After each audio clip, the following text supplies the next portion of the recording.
Good morning, NFA. Today is Monday, December 13th, and it is an A-Day. And here are your morning announcements.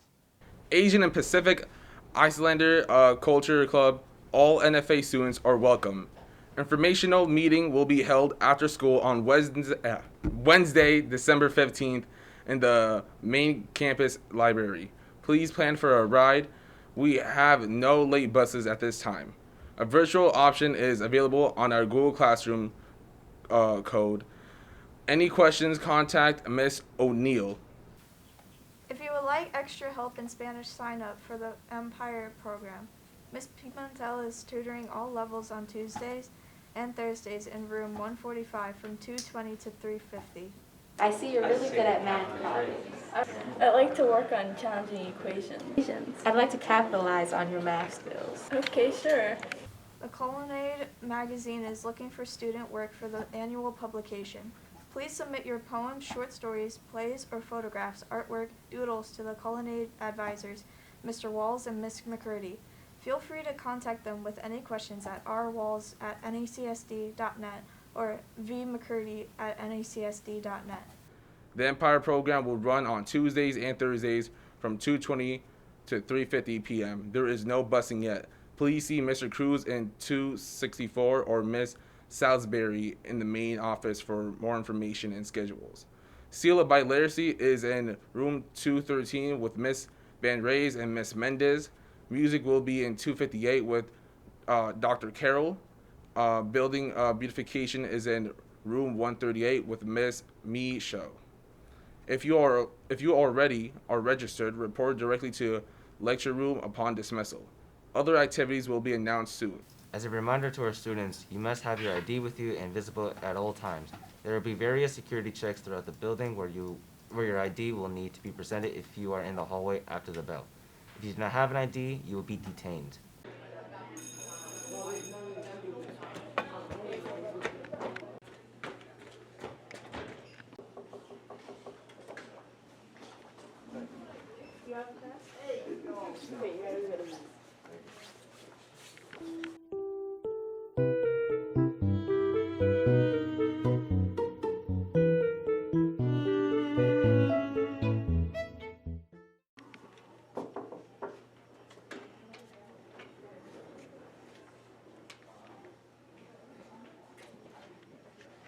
The Poetry Out Loud competition is a national organized program where high school students are scored based on their skill of memorizing and performing selected poems.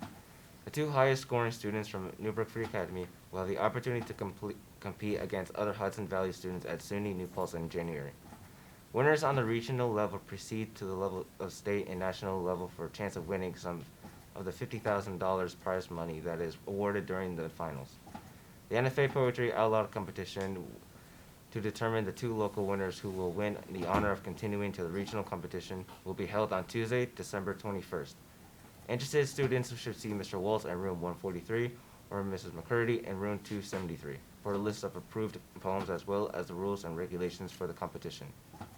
The senior cosmetology class will have clinic hours on Fridays, offering discounted prices to students and staff members. Beauty services will be offered during the times of 7:30 a.m. to 10 a.m. on Fridays only. Thank you for watching and have a good day.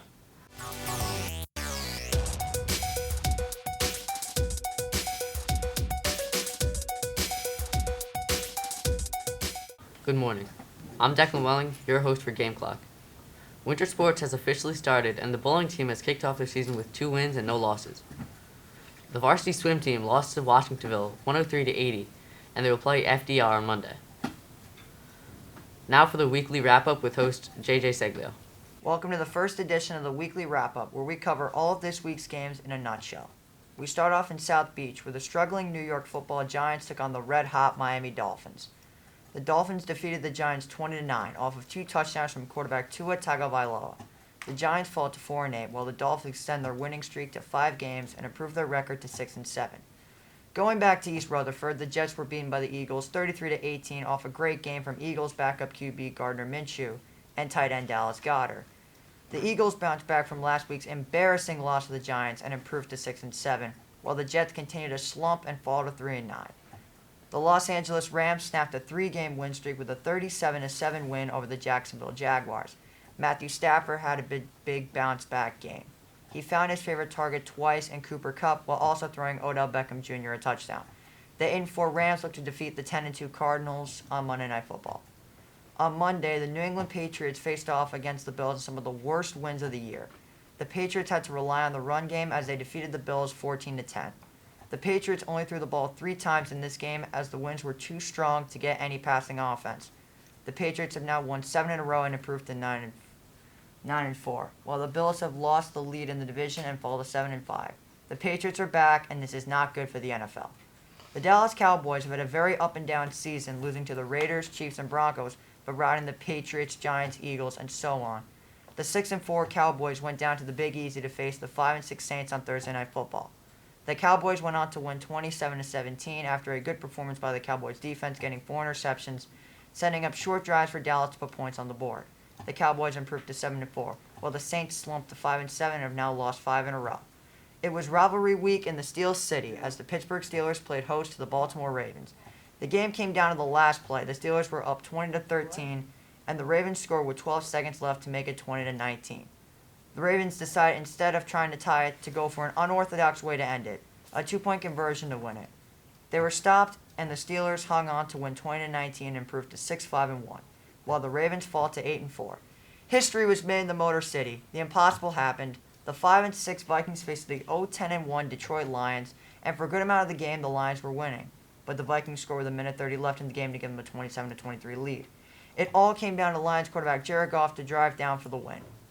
On 4th and 2, down by 4, Goff threw a game-winning touchdown, and for the first time this season, the Detroit Lions have won a football game. They won 29-27. The Lions improved to 1-10-1 and are somehow still alive in playoff contention. Meanwhile, the Vikings are soul-searching and fall to a 5-7 record. Things were heating up in Cincinnati. The Cincinnati Bearcats were the only undefeated team left in college football at number 4, until a bolt of lightning hit Paul Brown Stadium in Cincinnati. The Bengals were one of the best teams in the AFC and a legit division contender at 7-4. Going into their matchup against the 6-5 Chargers, this was supposed to be a good game.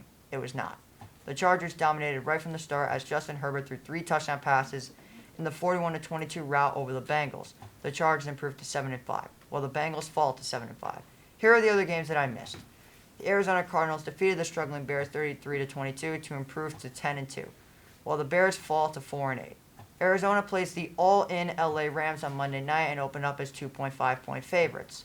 The Washington football team defeated the Las Vegas Raiders 17-15 on a game-winning field goal to extend their winning streak to 4 games and improve to 6-7, while the Raiders fell to 6-6. The Indianapolis Colts traveled to Houston and dominated the Texans 31-0.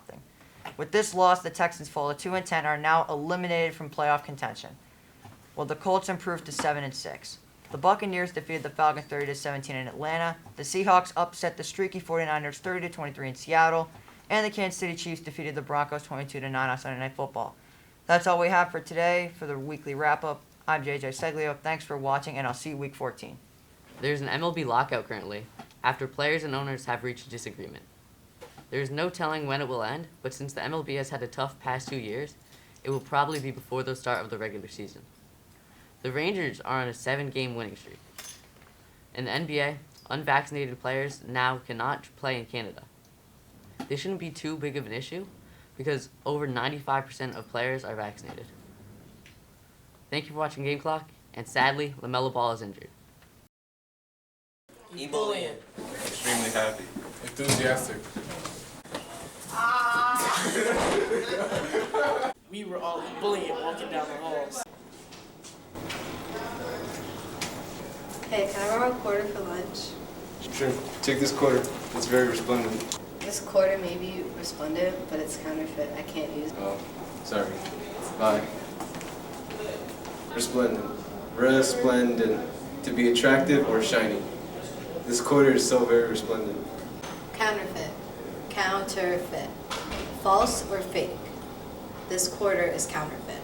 Hi, my name is Braylyn Moore. I'm a math teacher here at NFA, and currently this year I teach pre-calc and probability and statistics. Today's lesson, we're going to take a sine curve, which is a standard curve that's the range from -1 to +1 and goes from say negative 360 to positive 360. We're going to take your standard curve, which follows 4 quadrants of sine values, and we're going to do a little transformation on it. We're going to talk about the amplitude, which is the height of the curve from the resting area. We're going to talk about the frequency of the curve, how many complete curves occur in 2 pi or 360 degrees, and we're going to talk about the period of the curve, which is how long does it take to complete one cycle should we change the frequency. So we're going to start with your basic sine curve, and then we're going to change the amplitude to 3, which brings it higher, kind of like a radio wave. When you change an amplitude on a sound system, your waves get higher, so you're getting louder. So your waves are higher, and your frequency will go, your amplitude will go from 3 to negative 3. So now for your transformation, you're going to make another equation using a different color. And we're going to call this equation y equals 3 sine 2x. Now, as we talked about before, the 3 is going to change your amplitude. Where this came to 1, it's going to come up to 3. Where this came to, but not yet, where this came to negative 1, it's going to go down to negative 3. This 2 is going to say, instead of 1 curve, you're going to have 2. It's going to go 1, 2. We're going to start at your 0. Then we're going to go up to 1, which we're going to add, multiply by 3. So the next tick mark, we're going to go up to 3. Then we're going to come back to 0. Yeah. Now we're going to amplify this one to negative 3. And come back to 0. Now you want to make a smooth curve for those dots.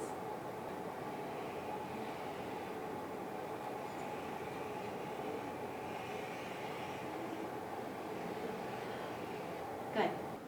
And we're also going to change the frequency to 2, which means we will have 2 complete curves in 360. So since we have 2 complete curves in 360, we need to see how long the period is. The period we'll define as 2 pi over the frequency, or 360 divided by 2. Every 180 degrees, we will complete one curve. So the goal here is to graph this, sectioning them out into 4 quadrants, and when the frequency changes, we will be able to cut that time in half and then reposition our 4 quadrants so that we can get 2 complete curves as we go through this wave. Once we do the positive side, we'll just do the same thing in the opposite direction on the negative side, and we'll get a complete, actually 4 completes, from negative 360 to positive 360. So our sine curve originally looks like this.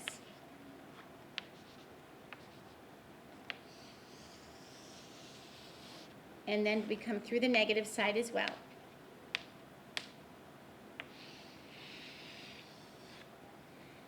To change the amplitude, it's going to now go from 3 to negative 3. And to change the frequency, we're going to have to create 2 curves. So we're going to cut this in half, make our 4 quadrants, and then trace our unit circle 0, 1, 0, negative 1, 0.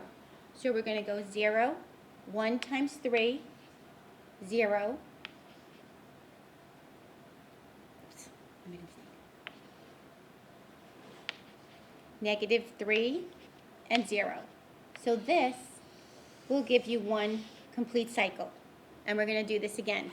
0, 3, 0, negative 3, 0.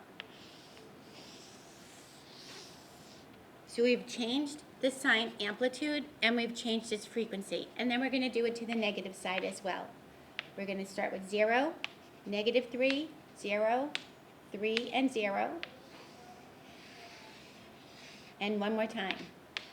0, negative 3, 0, 3, and 0. And that's our new transformed sine curve.